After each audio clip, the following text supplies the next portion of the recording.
Friends, നമ്മൾ link ഉപയോഗിച്ചിട്ട് കയറുമ്പോഴേ that means already mail വന്നിട്ടുണ്ടാവും. റീഷെഡ്യൂൾഡ് എക്സാം ഉണ്ടെന്ന് പറഞ്ഞിട്ട് മെയിൽ വന്നവർക്ക് ഒരു പക്ഷേ ഇങ്ങനെ ആയിരിക്കും കാണിക്കുന്നുണ്ടാവുക. അതേപോലെ തന്നെ മെയിൽ വരാത്തവർക്ക് എന്ത് ചെയ്യുന്നുണ്ടാവും, ഓക്കെ, വേറെ രീതിയിലും ആയിരിക്കും കാണിക്കുന്നുണ്ടാവുക. അപ്പോൾ ചുരുക്കി പറഞ്ഞാൽ ഇങ്ങനെ കാണിക്കുന്നുണ്ടാവുക. ദാറ്റ് മീൻസ് മെയിൽ വരാത്തവർക്ക്. അപ്പോൾ ഇനിയിപ്പോൾ നിങ്ങൾക്കറിയാലോ, ദാറ്റ് മീൻസ് നിങ്ങൾ കറക്റ്റായിട്ട് സബ്മിറ്റ് ചെയ്തിട്ടുണ്ടോ, ടെക്നിക്കൽ ഇഷ്യൂ ഉണ്ടായിട്ടുണ്ടോ എന്നുള്ളത്.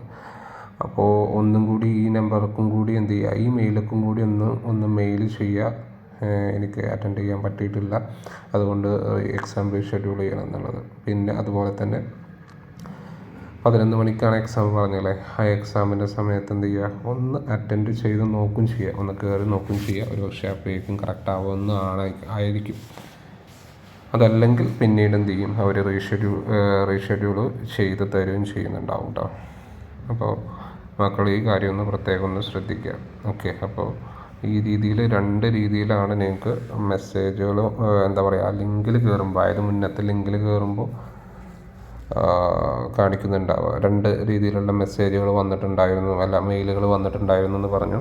അപ്പോൾ കയറുമ്പോൾ ഈ 2 രീതിയിലും എന്ത് ചെയ്യും, ചിലർക്ക് വരും. കാരണം ഷെഡ്യൂൾ ആയവർക്കും അല്ലാത്തവർക്കും തമ്മിലുള്ള വ്യത്യാസം.